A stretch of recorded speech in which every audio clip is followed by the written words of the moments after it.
Hello, and welcome to another week at the bungalow. New week, new room. We're on bedroom 4 now, office / bedroom 4. As you can see, it's pretty much as was or has been for a long time. So we're concrete floors, brickwork walls. We literally got the doors in, etc. But that's about it. So here we're sorting out the pipe work for the radiator. So at the moment, all the pipe work, as you can see from what's running down the wall, is just run down. We've sealed off the ends just to get the hot water and the heating running. So it needs to be extended along. So we're hiding it in the wall, even though it's a radiator underneath the window. We're going to hide all the pipe work in the wall so it's nice and neat and tidy. We're not running it surface. So just like the large upright radiators that we had, exactly the same. So we're cutting into the original block work, which is the clinker block work. Pretty much like butter, ever so soft. No real effort for the wall chaser. And we've also got an aerial cable to put in for a TV point within the bedroom 4. So exactly the same process as you've seen us do it before. This one just got missed off.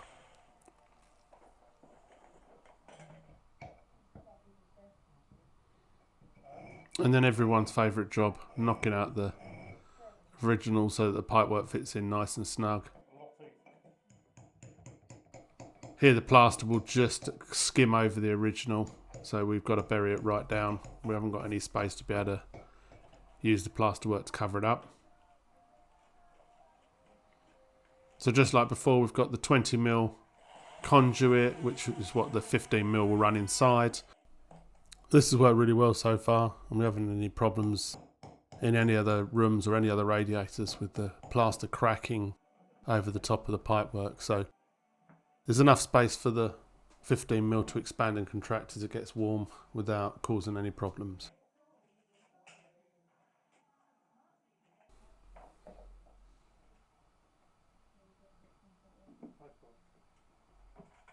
Another important part, or something that we think is important, is a bit of insulation in between the floors.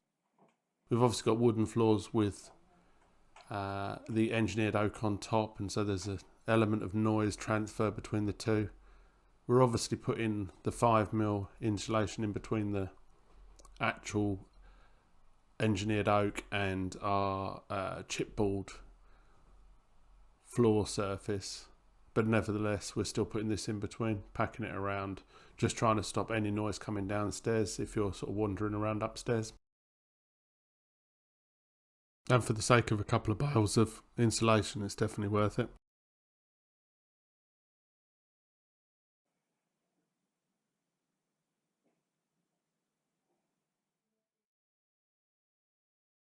And then of course the plasterboard up. Nice and easy, this one.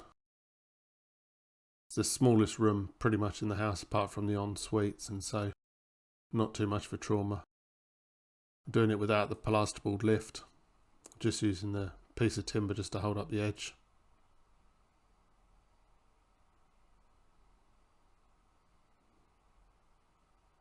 Only real problem on this one was the where the stairs come through in the corner of the room.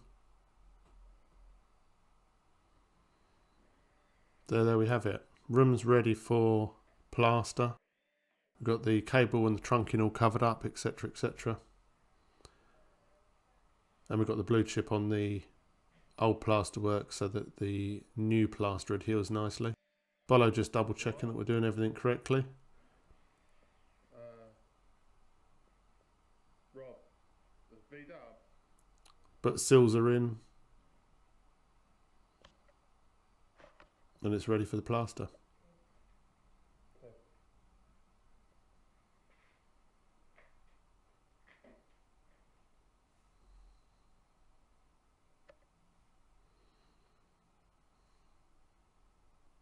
So as with the rest of the house, it was wet plastered. Claire's getting the first coat, or the mist coat, or whatever you want to call it, onto the walls.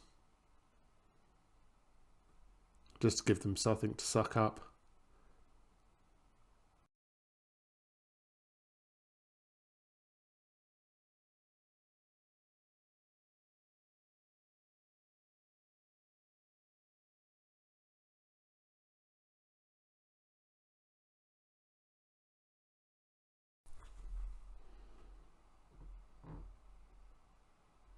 Absolute job's a good one.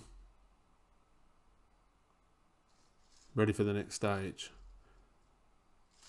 And as with the rest of the downstairs, we've got the engineered oak going in.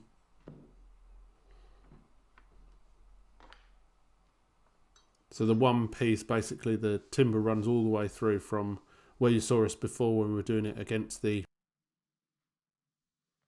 bifolding doors in the main living, dining, kitchen area, all the way through here, and it runs into this bedroom, the bathroom that you saw us doing before. So relatively speaking, we've been pretty lucky with the fact that the house seems to be relatively square, or certainly in comparison to the flooring that's gone all the way through. We haven't had to stop and start it, and we haven't had to put any thresholds into the different rooms. This is the slight difference between the wall as it comes through the doorway.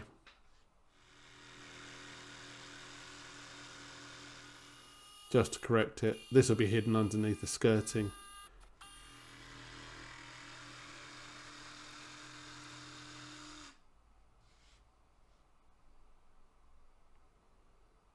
And there you can see that piece in place. And there's what I mean about the wall. So that's part of the original still. And then we've got the straightness of the new piece that's been put in. Once again, laser being used. Keep the flooring straight all the way across the room, and to match up with the joints that are in the rest of the house.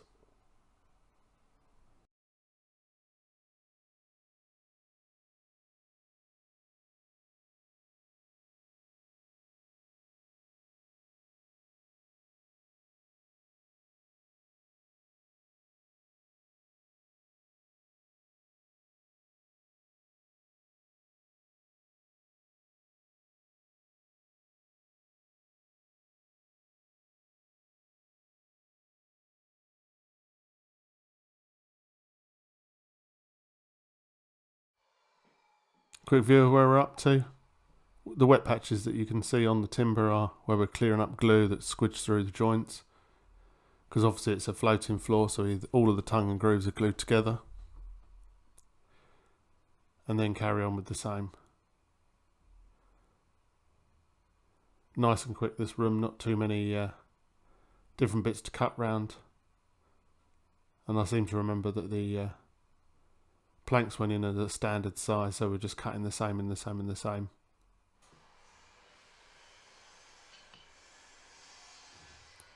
Closing up the gaps between the boards. That's the really important bit, because what you don't want after you finish is a big gap between them. Overall really good though, as far as the timber is concerned. We haven't had any major issues. It's nice and easy to lay, and they're ever so standard in their construction.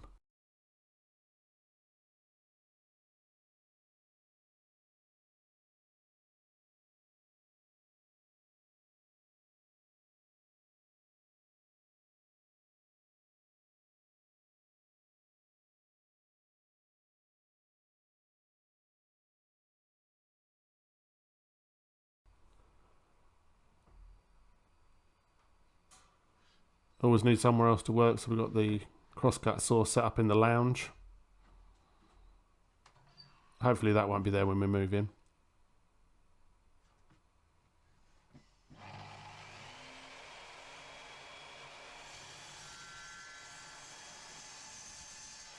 So the blade's been changed on the Evolution, so it's got a 40 tooth saw bit in it, blade in it for doing the timber cutting, so we get a nice finish. And also, as far as that crosscut saw's concerned, it takes a bit to get it nice and straight. Has a tendency to drift out of plumb, or whatever you call it.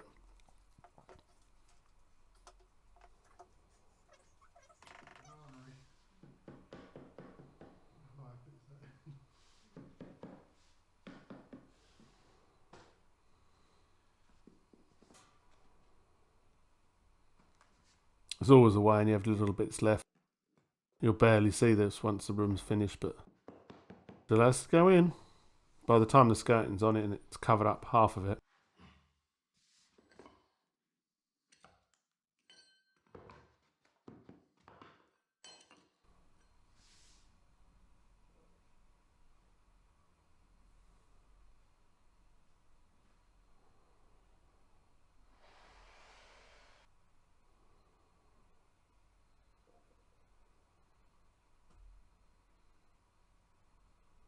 Final few pieces into place, and she's starting to look like a room.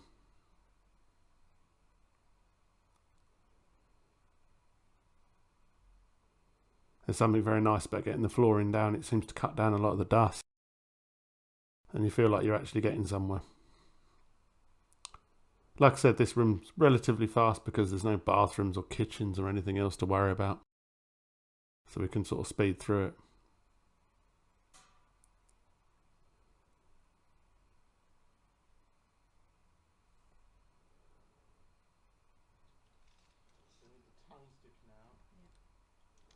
Back into the front room,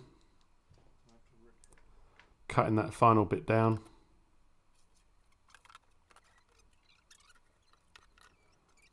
And the track saw comes into its own. Great bit of kit, this. Once again, it's got that nice fine blade on it, plunges down, connects up to the vacuum, so it's relatively clean and tidy.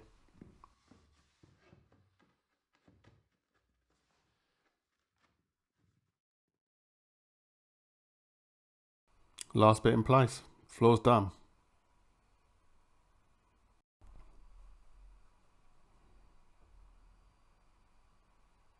Time for a coating on the floor. Once again, we're using the Osmo. It's the interior one, and it's the satin finish rather than the shiny. Slightly less slippery, etc. But it really makes it look good. Keeping the bits down is the important bit, hoovering.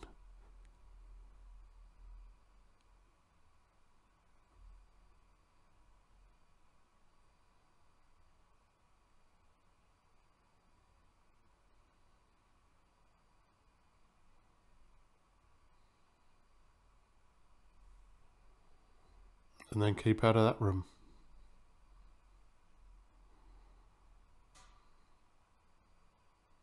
More of the finishing touches, bit of the woodwork, so we've got the architrave and skirting going on. It's one of the downstairs rooms, so we're keeping it relatively simple.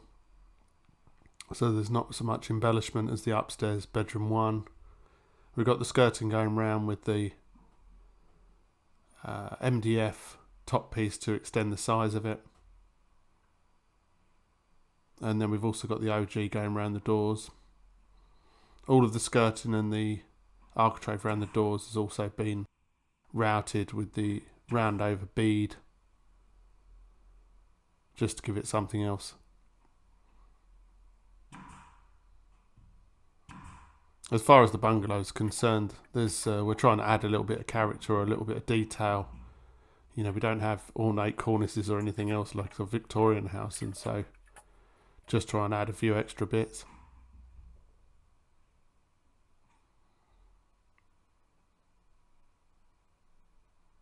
Which is why we've gone for the very high, almost 6-inch skirting, and then an embellishment piece on top. And as you can see, radiators in place. Once the other piece of timber work's on, the pipe work's lost into the wall, never to be seen again hopefully, and all you get is the little chrome bit sticking out, going to each of the valves.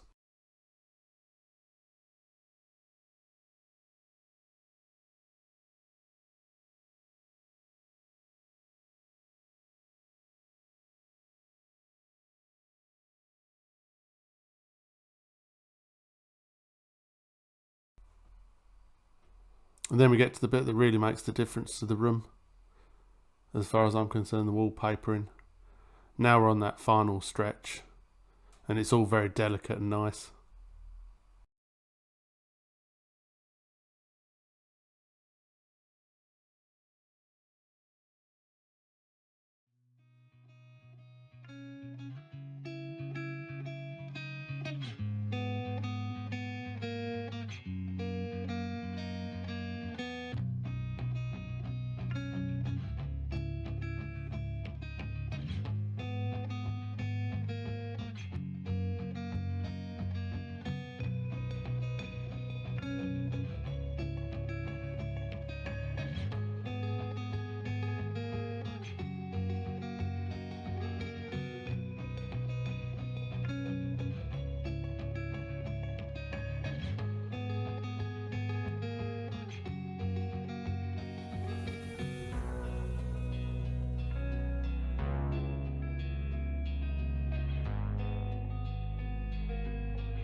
As always, we thank you very much for watching, and we'll see you again on the next one.